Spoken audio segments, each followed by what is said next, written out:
Hi friends, ಎಲ್ಲರೂ ಚೆನ್ನಾಗಿದ್ದೀರಾ ಅಂತ ಅಂದ್ಕೊತೀನಿ. ಸೊ ಇವತ್ತು ಸೀರಿಯಲ್ ಸುದ್ದಿ ಏನಾಗುತ್ತೆ ಅಂತ ನೋಡೋಣ ಬನ್ನಿ. ಅಣ್ಣಯ್ಯ ಧಾರಾವಾಹಿ. ಇವಾಗ ರಶ್ಮಿದು ಎಂಗೇಜ್ಮೆಂಟ್ ನಡೀತಾ ಇದೆ. ಆ ಎಂಗೇಜ್ಮೆಂಟು ಚೆನ್ನಾಗಿ ನಡೀತಾ ಇದೆ ಅಂತ ಹೇಳ್ಬಿಟ್ಟು ಎಲ್ಲ ಖುಷಿಯಿಂದ ತಟ್ಟೆ ಬದಲಿಸ್ಕೊತಾ ಇದ್ದಾರೆ. ಹಾಗೆ ಈಗ ಎಲ್ಲರ ಆಶೀರ್ವಾದ ತೊಗೊಳಕ್ಕೆ ಅಂತ ಹೇಳ್ಬಿಟ್ಟು ಹೋಗ್ತಾರೆ. ಎಲ್ಲರ ಆಶೀರ್ವಾದ ತೊಗೊತಾಳೆ. ಸೊ ಇಲ್ಲಿಗೆ ನಿಶ್ಚಿತಾರ್ಥ ಮುಗಿಯುತ್ತೆ. ನಾನು ಸಿಂಪಲಾಗಿ ಹೇಳ್ತಾ ಇದ್ದೀನಿ, ಮುಗಿಯುತ್ತೆ. ಶಿವು ಮಾವನವರ ಆಶೀರ್ವಾದವನ್ನು ಎಲ್ಲರೂ ತೊಗೊಳ್ಳಿ ಅಂತ ರಶ್ಮಿಗೆ ಹೇಳ್ತಾರೆ. ಸೊ ಇಬ್ಬರು ಹೋಗಿ ಎಲ್ಲರದ್ದು ಆಶೀರ್ವಾದ ತೊಗೋತಾರೆ. ಕೊನೆಗೆ ಎಲ್ಲ ಬಂಧುಗಳಿಗೆ ಅವರು ಮಧ್ಯಾಹ್ನ ಎಲ್ಲರೂ ಊಟ ಮಾಡ್ಕೊಂಡೇ ಹೋಗಬೇಕು ಅಂತ ಶಿವು ಹೇಳ್ತಾರೆ. ಆಯಿತು ಅಂತೇಳಿ ಮಾಡ್ಕೊಂಡು ಹೋಗ್ತಾರೆ. ಆಮೇಲೆ ಎಲ್ಲ ಮುಗಿದಾದ್ಮೇಲೆ ಮುಗಿಯುತ್ತೆ. ನೆಕ್ಸ್ಟು ಪಾರ್ವತಿ ಕೈಲಿ ಎಲ್ಲರೂ ಒಡವೆ ಎಲ್ಲ ತೆಗೆದು ಕೊಡ್ತಾರೆ. ಕೊಟ್ಟ ಮೇಲೆ ಅವರು ಎಲ್ಲ ಹಾಕ್ಕೊಂಡಿದ್ರೆ ಏನಾಗುತ್ತೆ ಅಂತ ಹೇಳ್ಬಿಟ್ಟು ಅಂತಾಳೆ ಪಾಪು. ಆದರೆ ಹಾಕ್ಕೊಂಡೇನು ಮಹಾರಾಜನ ಮೊಮ್ಮಗಳು ನೀನು ಹಾಕ್ಕೊಂಡೇ ಇರಬೇಕಾ, ಅಣ್ಣ ಕಷ್ಟಪಟ್ಟು ಮಾಡಿಸಿರೋದಂತೆಲ್ಲ ಅವರು ಅಕ್ಕ ತಂಗಿಯರು 4 ಜನ ಮಾತಾಡ್ಕೊತಾರೆ. ಕೊನೆಗೆ ಇವಳು ಬಂದವಳು, ರಾಣಿ ಇದ್ದವಳು ಒಡವೆ ತೆಗೆದಿಡೋಕ್ಕೆ ಅಂತ ಹೋಗ್ತಾಳೆ. ಆವಾಗ ರಾಣಿ ಒಲೆ ಮೇಲೆ ಅನ್ನಕ್ಕಿಟ್ಟಿದ್ದೆ ಅತ್ತಿಗೆ, ಅಯ್ಯೋ ಸೀದು ಹೋಗುತ್ತೆ ಏನೋ ಹೋಗ್ತೀನಿ ಅಂತಂದಾಗ, ಕೊಡು ಪರವಾಗಿಲ್ಲ ನಾನೇ ಇಟ್ಬಿಡ್ತೀನಿ ಅಂತ ಹೇಳ್ಬಿಟ್ಟು ಪಾರ್ವತಿ ಅಂತಾಳೆ.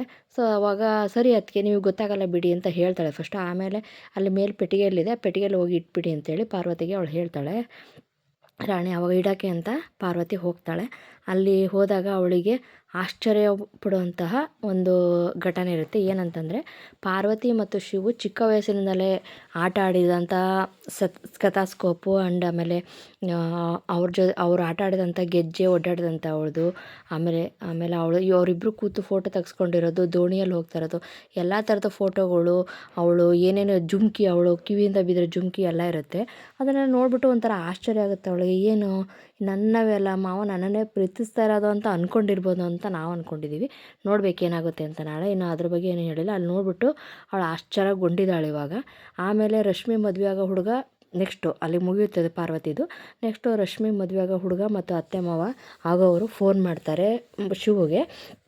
ಫೋನ್ ಮಾಡಿಬಿಟ್ಟು ಹೇಳ್ತಾರೆ, ಏನೋ ಸ್ವಲ್ಪ ಮಾತಾಡಿತ್ತು ಶಿವು, ಬರ್ತೀರಾ ನಾಳೆ ಅಂತ ಕೇಳ್ತಾರೆ. ಇಲ್ಲ ನಾಳೆ ಆಗಲ್ಲ, ಇನ್ನೊಂದು ದಿವಸ ಬರ್ತೀನಿ, ಅರ್ಜೆಂಟ್ ಇದ್ದರೆ ಹೇಳಿ ನಾಳೆನೇ ಬರ್ತೀನಿ, ನಾಳೆ ಸ್ವಲ್ಪ ಕೆಲಸ ಇದೆ, ನಾಡಿದ್ದು ಬೇಕಂದರೆ ಬರ್ತೀನಿ ಅಂತ ಹೇಳ್ತಾನೆ. ಪರವಾಗಿಲ್ಲ ಬಿಡು ಮಾಡ್ಕೊಂಡು ನಾಡ್ದೇ ಬನ್ನಿ ಅಂತ ಅವ್ರು ಹೇಳ್ತಾರೆ. ಇತ್ಲಾಗೆ ಪಾರ್ವತಿ ಅಪ್ಪ ಅಂದರೆ ಶಿವು ಮಾವ ಬಂದುಬಿಟ್ಟು, ಓಹೋ ಸರಾಗವಾಗೇನೆ ಎಂಗೇಜ್ಮೆಂಟ್ ಮುಗೀತು, ಇಪ್ಪಟ್ಟಿಗೆ ನಮ್ಮ ಆಟ ಸ್ಟಾರ್ಟ್ ಮಾಡಬೇಕು ಅಂತೇಳಿ ಪರಶು ಮತ್ತು ಪಾರ್ವತಿ ಅಪ್ಪ ಹಂಗೆ ಛತ್ರಿ ಎಲ್ಲ ಮಾತಾಡ್ಕೊತಾರೆ. ಆಮೇಲೆ ಆ ಹುಡುಗಂಗೆ ರಶ್ಮಿ ಮದುವೆ ಹುಡುಗಂಗೆ ಫೋನ್ ಮಾಡಿಬಿಟ್ಟು, ಸೊ ನಾಳೆ ಏನೇನು ಮಾಡಬೇಕು ಅಂತ ಹೇಳ್ಬಿಟ್ಟು ಫೋನಲ್ಲೇ ಎಲ್ಲ ಹೇಳ್ತಾರೆ. ಪರಶು ಕೇಳಿದ್ಕೆ ಏನು ಮಾಡೋಕ್ಕೆ ಹೋಗ್ಬೇಡ ನೀನು ಅಂತ ಹೇಳ್ಬಿಟ್ಟು ಪಾರ್ವತಿ ಅಪ್ಪ ಹೇಳ್ತಾರೆ ಅವನಿಗೆ, ಮದುವೆಗ ಹುಡುಗಂಗೆ. ಸರಿ ಸರ್ ಅಂತ ನೀವು ಹೇಳ್ದಂಗೆ ಮಾಡ್ತೀನಿ ಅಂತ ಅವನು ಹೇಳ್ತಾನೆ. ಅಲ್ಲಿಗೆ ಅವ್ರ ಸೀನ್ ಮುಗಿಯುತ್ತೆ. ಶಿವುಗೆ ಇಲ್ಲಿ ಚಟ ಕಟ್ಟಬೇಕು, ಅಲ್ಲಿ ಮದುವೆ ಇದಾಗಬೇಕು ಅಂತ ಹೇಳಿ ಅವ್ರ ಮಾವ ಒಂಥರ ಮಾತಾಡ್ತಾನೆ. ಸೊ ಅಲ್ಲಿಗೆ ಅವ್ರ ಸೀನ್ ಮುಗಿಯುತ್ತೆ. ನೆಕ್ಸ್ಟು ಇಲ್ಲಿ ಮತ್ತೆ ಪಾರ್ವತಿ ಮನೆಗೇ, ಆಮೇಲೆ ಪಾರ್ವತಿ ಮನೆಗೆ ಎಲ್ಲರೂ ಊಟಕ್ಕೆ ಕೂರ್ತಾರೆ.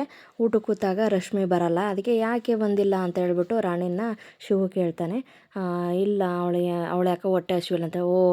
ಹೊಟ್ಟೆ ಹಸಿವಿಲ್ಲ ಅಂದ್ರೆ ನಾನು ನಂಬಲ್ಲ ಏನೋ ಅಂತಂದು ಮಾತಾಡ್ಕೊತಾರೆ ಅಕ್ಕ ತಂಗಿಯರು. ಇಲ್ಲ ಅಣ್ಣ ಯಾಕೋ ಬೇಜಾರದಿಂದ ಇದ್ದಾಳೆ, ಊಟ ಮಾಡೋಕ್ಕೆ ಒಲ್ಲೆ ಅಂತ ಹೇಳ್ತಿದ್ದಾಳೆ ಅಂತ ಹೇಳ್ತಾನೆ. ಆಮೇಲೆ ರಶ್ಮಿನ ಕರಿತಾನೆ ಶಿವು.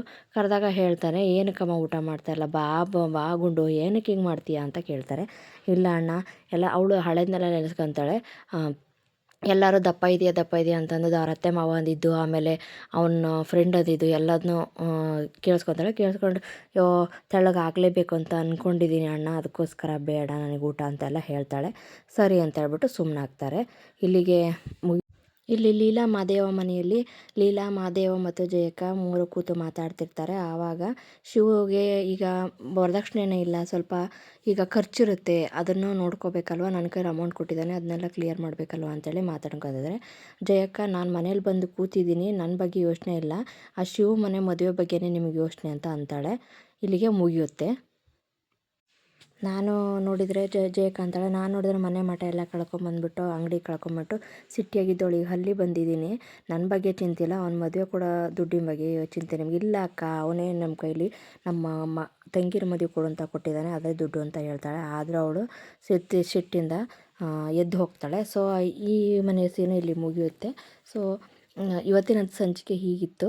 ನಾಳಿನ ಸಂಚಿಕೆ ಏನಾಗುತ್ತೆ ಅಂತಲೂ ಕೂಡ, ಏನಂದರೆ ಪಾರ್ವತಿಗೆ ಆಶ್ಚರ್ಯಕರವಾದ ವಿಷಯಗಳು ಕಂಡಿದೆ. ಅದು ನಾಳೆ ಅವಳು ಪಾರ್ವತಿ ಯಾವ ಥರ ತಗೋತಾಳೆ ಅನ್ನೋದೇ ಇಂಪಾರ್ಟೆಂಟ್ ಆಗುತ್ತೆ.